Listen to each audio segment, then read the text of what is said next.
So if you find yourself in a situation where you're providing art mentorship online, it can definitely be a daunting task, but you can take steps to make it easier for yourself. My name is Brandon Reimken, and I'm the head of department here at CG Spectrum. We're an online school that's been around since 2011, and we have students and mentors from 90 different countries around the world, all training online. And I have a few tips and tricks that I can offer you to maybe make that journey a little bit easier. One of the first things I want to talk about is demonstrating things the correct way and avoiding guesswork. What do I mean by that? Well, it's very important that you inspire confidence in students, and it doesn't inspire confidence when it seems like the teacher is guessing their way through it. It's very important for you to brush up in areas that you might be a little bit rusty in, so that you can come across as somebody that is knowledgeable in that area. And to be honest, there's so many things that we have to remember as artists that it can be difficult to remember everything at once. So just make sure that you brush up again on anything that you may not be super fluent in. Next, we should talk about adjusting the complexity of your feedback for your students. In certain cases, some students will come into a mentorship situation with not a lot of background or experience in creating the artwork.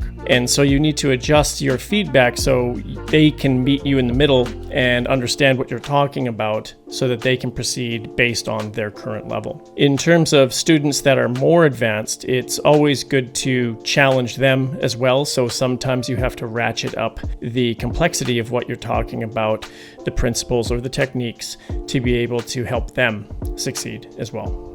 Another thing to consider when giving art feedback is timing. Timing is important when you're giving feedback for a number of different reasons. In a formal setting, it's important because you have to stay efficient and keep a schedule. In other situations, it's important because it can keep your feedback concise and you can focus on the major issues. And that tends to lead to a session that is more fruitful for your students. Using reference. There's a couple of reasons why you would want to use reference as a mentor. Some of them more obvious than others, but the main reasons would be, first, as a mentor, sometimes you have to look at reference to make sure that you brush up on maybe a topic or a technique that is something that's maybe a little bit dusty in your memory. In terms of students, it's important for them to see your methodologies of using reference, but also to get them into the habit of using reference instead of relying on guesswork and memory. That way their artwork will be referenced from real-world things and their work will be more convincing. Next, we can talk about varied workflows.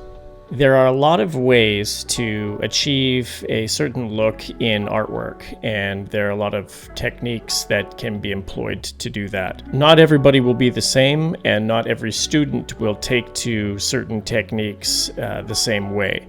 So it is important to indicate that your workflow is one of many different approaches.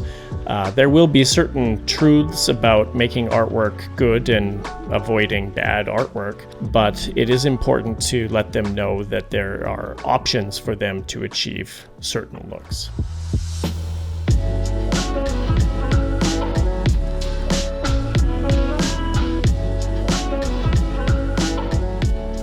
Hopefully this video has provided you some good tips and tricks to make your mentoring more dynamic. Make sure to follow us on our YouTube channel and check out some of the other tips and tricks videos, and to go to cgspectrum.com to check out some of our courses that are available.